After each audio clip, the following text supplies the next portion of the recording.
It's Tuesday, January 14th, 2025. Buyer's remorse in Los Angeles. It's confirmation week in Washington, D.C. And lefties come full circle with Charles Darwin. Next on the AM Update.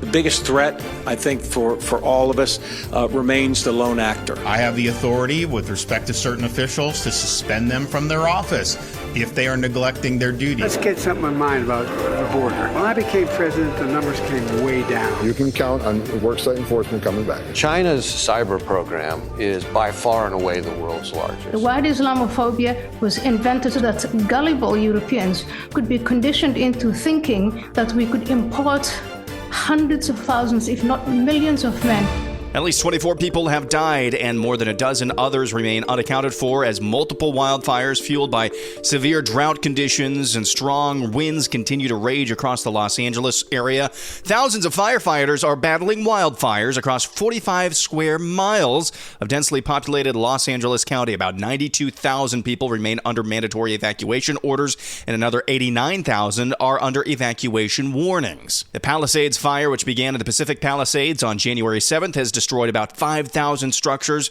It's covered more than 23,000 acres. The Eaton fire north of Pasadena also began on January 7th, has destroyed or damaged about 7,000 structures. It's burned 14,000 acres and is at 33% containment. By the way, the Palisades fire still at about 14% containment. 9 people have been charged with looting in connection with the Palisades and Eaton fires. That's according to Los Angeles County District Attorney Nathan Hochman. Among those charged are 3 people accused of stealing more than $200,000 in property in a burglary last week at a house in Mandeville Canyon during an evacuation situation. A man has also been charged with arson in a fire that occurred in the city of Azusa on Friday. The owner of the Los Angeles Times, that would be one Dr. Pat Soon-Shiong, was interviewed this week and says he has buyer's remorse about his paper's endorsement of Karen Bass for L.A. mayor. We'll accept some blame, right? So at the L.A. Times, we endorse Karen Bass. I think right now in front, that's a mistake, and we admit that. So I thought it was very important early on for me to come out. And I think we were one of the few to say competence matters. We got maybe 20, 23 million views to show how that was really dear to the heart of most people, whether you're right or left. And it's an interesting thing is that maybe we should think about how we elect people on the basis of, did they actually run a job? Did they actually make a payroll? Do they understand what it is? And rather than having professional politicians whose only job is really to run for office. That is Dr. Patrick Soon-Shiong, owner of the Los Angeles Times, basically saying there we have an absolutely incompetent mayor in Karen Bass. And, you know, is it incompetence or malevolence? That's kind of the overall debate right now. And yes, there is malevolence. Communists are anti-humans. I do believe that. But there is a very practical nature of some of these jobs. There's a very vocational aspect to a lot of these jobs that people run for office. And if you can't do, as Dr. Soon-Shiong just said there, if you've never made payroll before, if you've never had to do that before, how are you going to know how to run a city, especially the second biggest city in this country? That's a great point. In Washington, House Speaker Mike Johnson is differing from the White House. He says there needs to be some conditions attached to any disaster relief for California. Are you open to providing aid to California without any conditions at all? I think we've got to have a serious conversation about that. Obviously, there's been water resource mismanagement, forest management mistakes, all sorts of problems. And it does come down to leadership, and it appears to us that state and local leaders were derelict in their duty in many respects. So that's something that has to be factored in. Good for House Speaker Mike Johnson. He says there needs to be some conditions in exchange for any disaster relief for these wildfires because of these leaders out in California, their dereliction of duty. I'm not going to hold my breath, though, and see whether he actually follows through on those threats. Well, it is confirmation hearing week in Washington, D.C. Today, Doug Collins for VA will have his confirmation hearing. Doug Bergen for Secretary of the Interior, he's going to have a confirmation hearing. And Pete Hegseth for Secretary of Defense, he will have his hearing today as well. In the lead up to the inauguration, the head of the U.S. Capitol Police says he's most worried about this one thing: The biggest threat, I think, for all of us remains the lone actor. Just in the past week, while President Carter was lying in state, we had 2 lone actors show up at the Capitol, one trying to bring in knives and a machete, another one who was trying to, what I believe, to disrupt the proceedings by setting their car on fire down in the Peace Circle area. U.S. Capitol Police were able to interdict these folks before they had a chance to do any harm. But that threat of the lone actor remains the biggest justification for us being on at this heightened state of alert. That is J. Thomas Manger, U.S. Capitol Police Chief, saying that his biggest worry, his agency's biggest worry, as you said there, or as you heard there, is the lone wolf. Like they're telling us the New Orleans massacre, the New Orleans terrorist, he was a lone wolf, apparently, if you believe the federal government. So that is definitely a concern, and I'm still relatively nervous about this inauguration because I saw the schedule the other day. It looks incredible. It looks fantastic. Definitely a historic moment when you take a step back and look at it. But there's a lot of activities that are out in the public. The Justice Department now can publicly release Special Counsel Jack Smith's investigative report on President-elect Donald Trump's 2020 election interference case. That's according to a federal judge in a ruling on Monday. A temporary injunction barring the immediate release of the report remains in effect until Tuesday, and it's unlikely U.S. District Judge Aileen Cannon's order will be the last word on the matter. Defense lawyers may seek to challenge it all the way up to the Supreme Court. Cannon, who was nominated to the bench by Trump, had earlier temporarily blocked the department from releasing the entire report on Smith's investigations into Trump that led to 2 separate criminal cases. Cannon's latest order on Monday cleared the way for the release of the volume detailing Smith's case that accused Trump of conspiring to overturn his 2020 election loss to Joe Biden. Again, those are the government's, at least Jack Smith, Special Counsel Jack Smith's assessment of that case. Again, and I said last week, I hoped I never had to utter his stupid name out of my lips again. But yet here he is. I think he officially resigned over the weekend too, and he's still making headlines. In Florida, Governor Ron DeSantis has called a special legislative session for the Florida legislature. The point is to make sure that Florida is doing all they can to assist Donald Trump's deportation efforts. Here he is at a press conference yesterday detailing why he's calling the special session for January 27th. This will end up helping the overall situation, even apart from immigration. Now, the accountability is significant. If those duties are clear in law, I have the authority with respect to certain officials to suspend them from their office if they are neglecting their duties. And that's a authority that I have invoked when it's been appropriate in the past. We also need to make sure that we don't have incentives for people to come illegally. We enacted E-Verify. People said that couldn't happen. We really did probably the strongest legislation in the country in 2023. So I think Florida has really done a great job, with one lingering exception. So back in 2014, the legislature enacted and then the then governor signed legislation providing preferential tuition for illegal immigrants, in-state tuition. That is a benefit that you're rewarding somebody for being here illegally. That is Ron DeSantis, Florida governor, announcing a special legislative session slated to begin on January 27th. This week, the stark contrast between Governor Gavin Newsom in California and Governor Ron DeSantis in Florida could not be more shining. Meanwhile, in California, you've got a special legislative session called, that's in session right now, amidst those wildfires in Los Angeles County, for the expressed purpose of making sure California does all that it can to thwart Donald Trump's agenda. That's the purpose of that legislative session. Meanwhile, in Florida, you've got a special legislative session being called for later this month to make sure their already pretty decent immigration laws are even stronger so that they can support the Trump administration in their mandate to deport. Again, the difference could not be more stark. Coming up next, outgoing FBI Director Chris Wray finally sounds like an FBI director, but I don't like what he says. Prime Minister of Greenland says he might be open for business, and new Trump border czar Tom Homan says this kind of deportation effort, it's going to make a comeback very soon. That's next.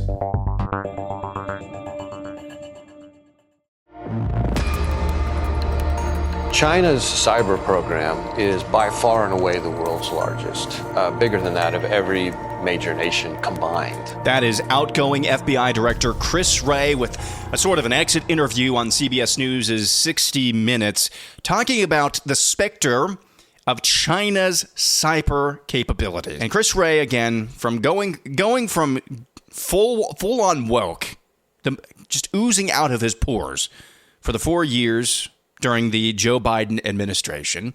Now he's actually talking like an FBI director, pointing out a specific national security threat and what it actually means. Here he is going into more depth. Out of every major nation combined, and has stolen more of Americans' personal and corporate data than that of every nation, big or small, combined. But even beyond the cyber theft, there's another part of the Chinese cyber threat that I think has not gotten the attention publicly that it, I think, desperately deserves, and that is Chinese government's pre-positioning on American civilian critical infrastructure to lie in wait on those networks, to be in a position to wreak havoc and can inflict real-world harm at a time and place of their choosing. The Chinese have already insinuated malware into critical American infrastructure. That's correct. Like what? Things like water treatment plants. We're talking about transportation systems. We're talking about targeting of our energy sector, the electric grid, natural gas pipelines. And recently, we've seen targeting of our telecommunications system. So I didn't think it was confirmed that China was behind some of the massive outages last year from networks like Verizon and AT&T, but Chris Wray, outgoing FBI director, seems to indicate that's definitely the case. And I have reason to believe, it doesn't really take too much of a math genius to put these puzzle pieces together. But it definitely seems like China, the biggest threat that they pose right now, is the fact that modern infrastructure is wholly and totally dependent on the internet. And they seem to have mastered. If you believe the Wall Street Journal piece that came out recently about this very issue, if you believe FBI Director Chris Wray, who actually sounds finally like an FBI director, that is maybe the most pressing threat to American national security right now. Very concerning indeed. The Prime Minister of Greenland, that would be Mute Igade, I'm probably mispronouncing his name, he said recently he's open to working with the United States to gain independence from Denmark. During a news conference recently, quote, "We are ready to talk with Donald Trump. We don't want to be Danes. We don't want to be Americans. We want to be Greenlandic. Of course, it's the Greenlandic people who will decide their future." The Prime Minister also indicated that he's willing to work with the United States on mining and other projects as well. Back in Washington, D.C., Joe Biden met with the media and has some revisionist history with his border record. Look, let's get something in mind about the border. When I became president, the numbers came way down, number one. Number two, we had a circumstance where I pushed very hard for a bipartisan agreement to put more people on the border, more Secret Service agents. And guess what? He's on the phone saying, don't do it. Joe Biden says when he became president, the numbers at the border went way down. Yes. I believe the most conservative estimates during his stint in office are that 8 million illegals crossed the border. It's probably more like 11 to 14 million. But again, the most conservative government numbers are, I think it's 8 million people. He's not all there. Not to worry, though, hopefully. Incoming Trump border czar Tom Homan tells NBC News deportations are going to come in hot and heavy. We're going to take steps to secure the border. President-elect Trump's incoming border czar Tom Homan tells us mass deportation will include workplace roundups. Deportation. Are we talking around Inauguration Day, even on Inauguration Day? I'm not going to forecast what we're doing and where we're doing it, but you can count on worksite enforcement coming back. ICE agents have told us they prioritize arresting undocumented immigrants with criminal records. Critics have asked, what about undocumented family members? Will there be collateral arrests? Yes. It's not okay to be in this country illegally. Homan's also working on creating a hotline where Americans can report undocumented immigrants who've committed a crime. From their lips to God's ears, I hope border czar Tom Homan and the rest of the Trump administration follows through on what sounds like, to the leftist ear, dystopia. Dystopia to them is actually a functioning society. So, again, from their lips to God's ears, I hope that's actually going to come true. And now, quickly before our next break, this has a soft spot in my heart. You'll recall Joe Biden's garbage Americans comment in the 2024 election, and how the very next day Donald Trump showed up in Wisconsin in a Trump-branded garbage truck. Now that truck is actually going to make an appearance at the inaugural parade down Pennsylvania Avenue on Monday. You can't make this stuff up. Probably a top 4 or 5 political imaging or optics moment from that election. It's going to make its appearance from Wisconsin. This garbage truck with the Trump-branded signage on there, that's going to show up at the inaugural parade. I can't wait to see that.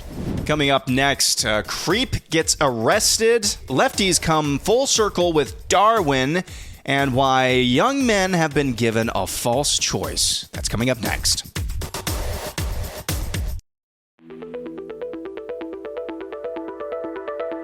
A Texas man sent sexually violent messages from his ex account to Indiana Fever basketball superstar Caitlin Clark and then drove to Indianapolis. That's according to court documents. He allegedly messaged her, quote, "Been driving around your house 3 times a day, but don't call the law just yet." Michael Thomas Lewis, 55-year-old of Denton, Texas, is charged with 1 count of stalking, threatening sexual battery, or death, a level 5 felony. He was arrested on Sunday. According to court documents, the FBI traced Lewis's most recent messages to discover he was in Indianapolis. Police said his presence in Indianapolis was especially concerning due to the nature of his messages and Lewis being a Texas resident. Lewis's messages were sexually violent in nature. He also spoke about coming to Indianapolis and even to away games to see the WNBA star. He messaged Caitlin Clark on X, quote, "I'm getting tickets. I'm sitting behind the bench." What a freaking creep. I hope he's put behind bars for a long time. His mugshot, well, listen to what I just said. Think of the type of creepy man that would say such a thing. Get that mental image in your head. That's exactly what this guy looks like. Lefties have come full circle with Charles Darwin, one of their forefathers. 2024 was the hottest year on record. We have already passed through the 1.5 degree. That is the sound of a climate cultist from Just Stop Oil, who had just finished painting over the grave of British naturalist and evolutionist Charles Darwin at London's Westminster Abbey. 2 cultists entered Westminster Abbey, Britain's site for royal weddings, coronations, burials, and a major tourist attraction, and wrote 1.5 dead in orange paint over the surface of the white marble gravestone. That's a reference to supposed recent, probably fictitious news that global temperatures in 2024 had exceeded 1.5 Celsius above pre-industrial era for the first time. Again, yeah, you can look at the rocks all you want, but there's no way you can actually there's no way you can actually prove beyond a shadow of a doubt what the temperature was 2,000 years ago. The global ocean temperatures. I mean, these people are just nuts. And now they're showing up to the grave of Charles Darwin, one of their forefathers. Not even he's safe anymore. Again, it is a cult. It's always been a cult. And cultists are going to cult hard. And now here's this. I saw this bit of commentary from Ayaan Hirsi Ali. She's a human rights activist, a fellow at the Hoover Institution at Stanford University. She joined GB News recently to dissect why it is that Europe, and in particular the United Kingdom, seemingly have no spine to deal with the scourge and specter of Islam. I'm telling you, what I do, I'm not some kind of prophet who sees things that aren't. What I do is I just focus on what they are saying. I listen to what's said by these organized Muslim Brotherhood types, by what Christopher Hitchens used to call Islamofascists. And what they are telling us is what we should listen to, not the people who say that they represent them. They don't represent them. They cover up for them. The word Islamophobia was invented to cover up these sorts of things so that gullible Europeans could be conditioned into thinking that we could import hundreds of thousands, if not millions of men who think just like these convicts. Let me ask you a rhetorical question.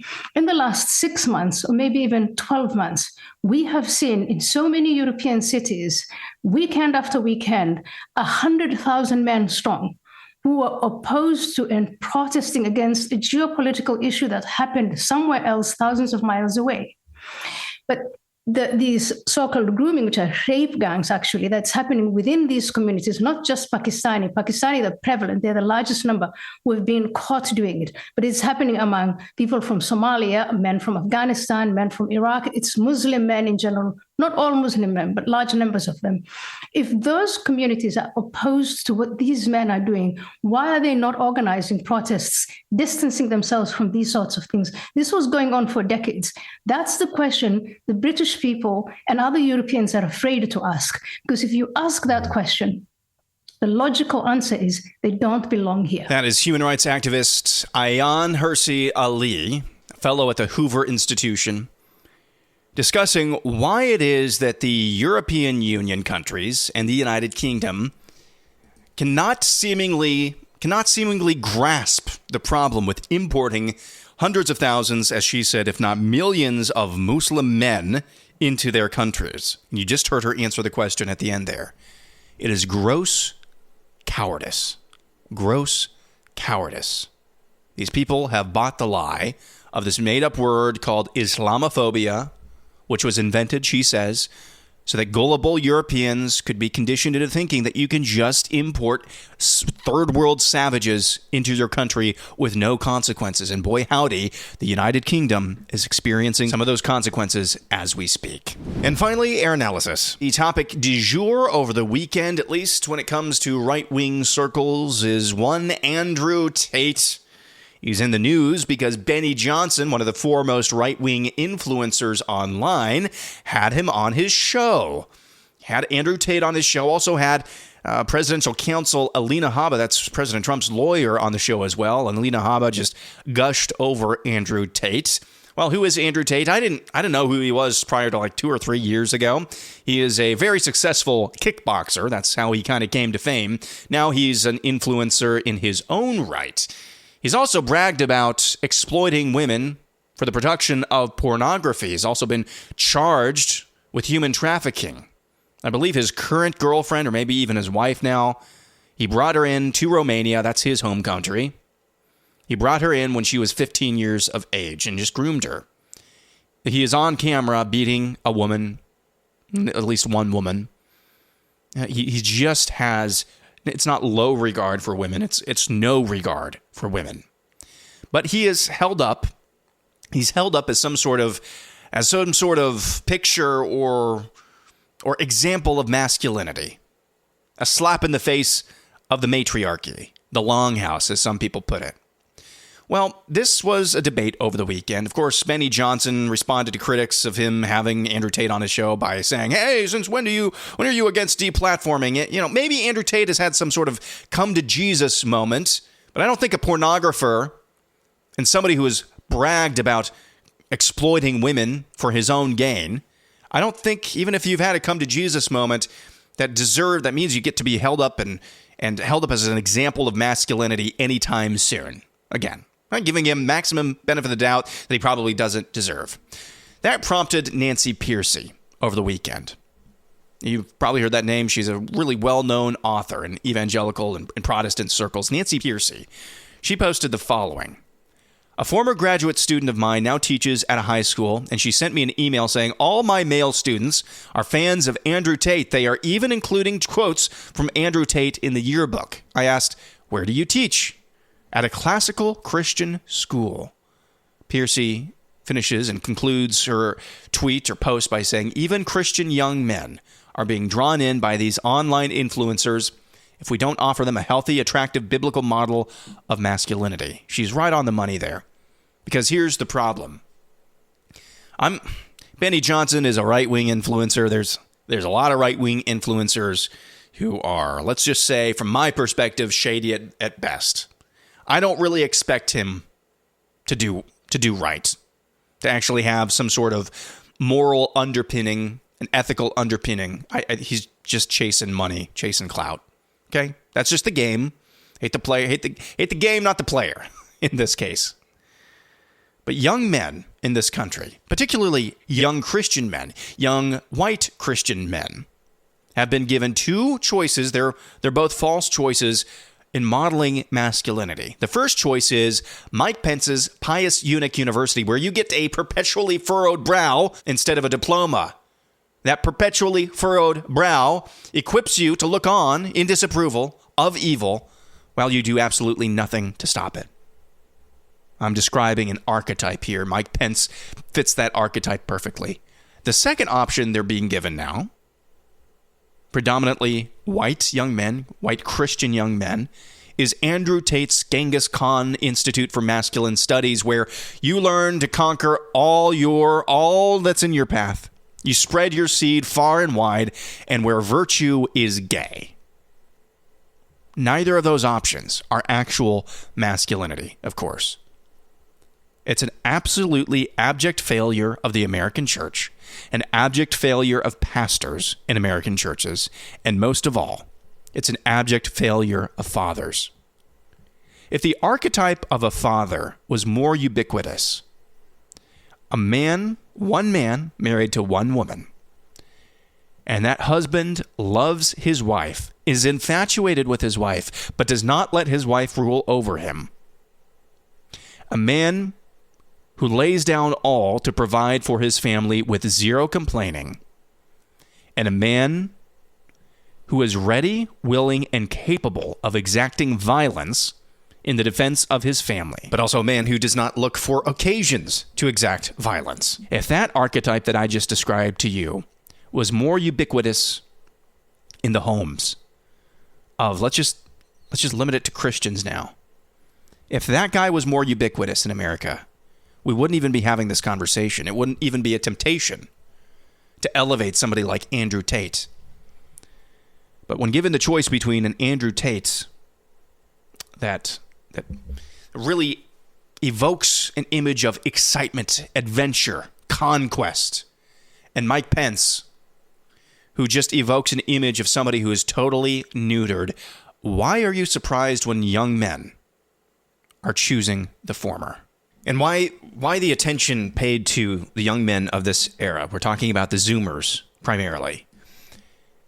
I think it's pretty obvious now. There is a moment that we are witnessing where we have had a generation and a half, if not more, baked into the cake, radical feminism.